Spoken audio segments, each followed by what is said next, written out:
Toji no lo apeto kula pe no le beneza fenya se moadi mie do gbena me de metoro sia de miame kele tu le yame. Ale miaga ayire mia fo na kemi ona be univers jeune wona sia mi ona otro sia otro pe otro gaton.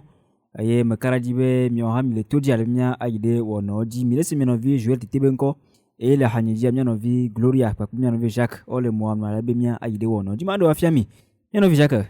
Leko wezo. Yo. Leko apa mi ade. Follow. De vie au fond. Au fond. O be tri no mo gbena de vie o gboma ho. Mi atire mi no vie Gloria anti mi no Gloria wezo. Yo. Leko Douare. Mileji. Leko son au fond. O le ma ugbo. O le ma ugbo en tout cas. Mi do zona mi te metoro siade ke mi vado wona ya mi. Ncho ke va mi ona to khere na mi. E mi gnobe mi la gava yi de ke po na di. Mi le kumso kure lon pe gomodo po unti. E mi kede de cave do unti ni cho ke va ya. E me karji be le me ke mi le mon kwa. Mi la ga ayi wa dinami. Ni cho mi kerenti be lon pe gomodo po wa. Eleve vere be ni mi ado lon ania. Lebe gomodo po wa no esi. Gban ni mi po amere ya lebe ame wonu adijo dinami. E hafi mi acha ne pa mi be eye mirade eya megbe a no mo yukene la mi asi guy kene la mi asi no monsieur kene la mi asi kleto a mi keronti ni chobe ehia be ne pono no me yo enusio wasu mi ape ameke mi le jibe mi ade a mo na su e amasi wa hafi mi de gbeto aji a nya adogbera le mi no vi Jacques. Yo amaunu so katanto amanovela mi de pemi chonchi ko kuito huinau aleke le vemien no vemien ga popo le madame doya di bemien ga ad de na dome apoto mi de kukuno bena wo kola wa aklo mi wa no titina na sem sike mi aglo watema tuwa medo watema do so heredo alo pumeredo eta mi de kukuno ble comme DJ eji pleno wakatande assume de Yesu sopon amen. Amen. Egbepe ona kemi awa egni eji na nyi chope ona kemi wo kowe eya be mi ade bia ome ale mi atense mu gome bia gban to kemi awa re bia la ina mi no vi Gloria le nu opopo nu ade ehia be ne de jave de nsude nyonu onyi no jave de nsude ade nsumaro ado objectif you fuga be objectif terju de ka nu nsu asikple wa porenu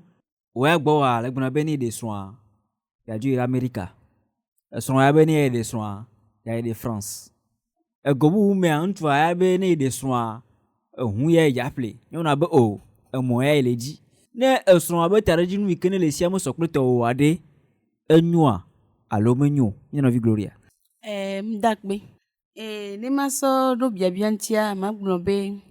eso tado tinu kele mi agbo eso egbo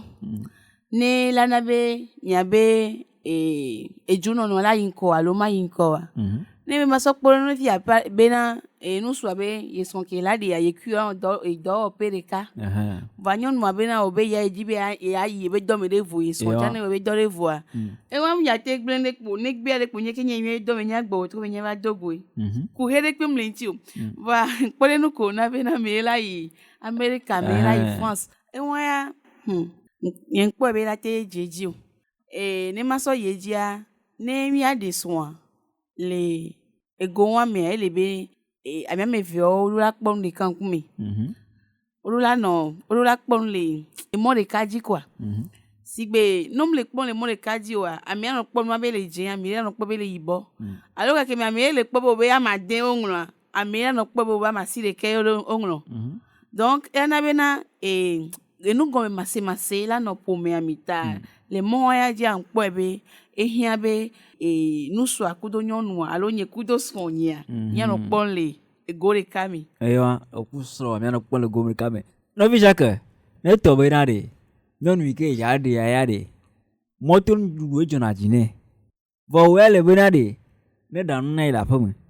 nyonu ma de yukimi atedi mi ano ne wa mi no Jacques o mi gbe no ne hoye elle avait le nyate peu mais egbe nya moto nkudna eye mi pale ke moto zana gana ame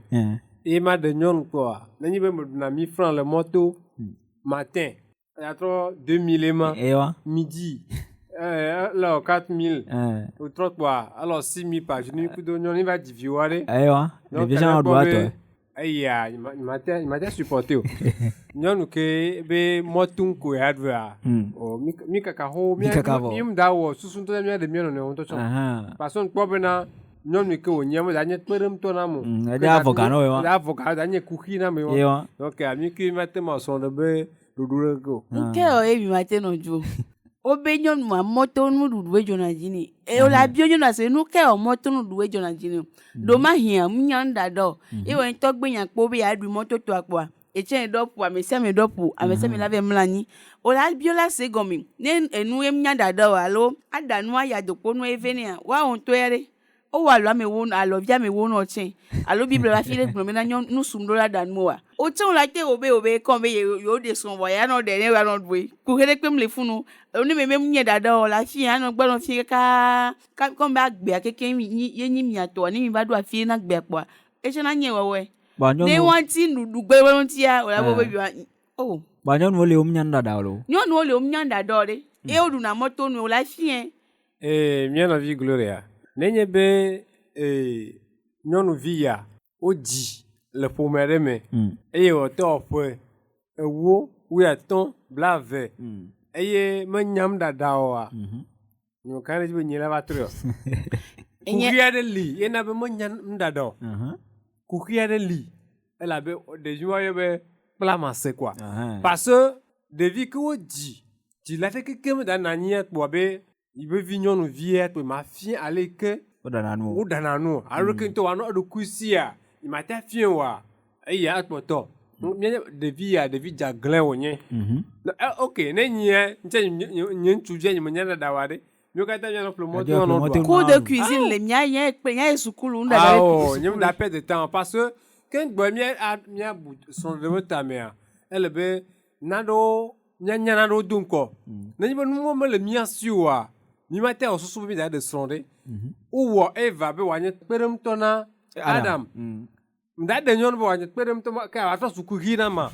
ka ato su problème ani da perem to donc ne mi se gomia nyama no dam la kwa me yela no ba jika ava donc ça ne ya nya ho ne ma wona nyi ma de nyonu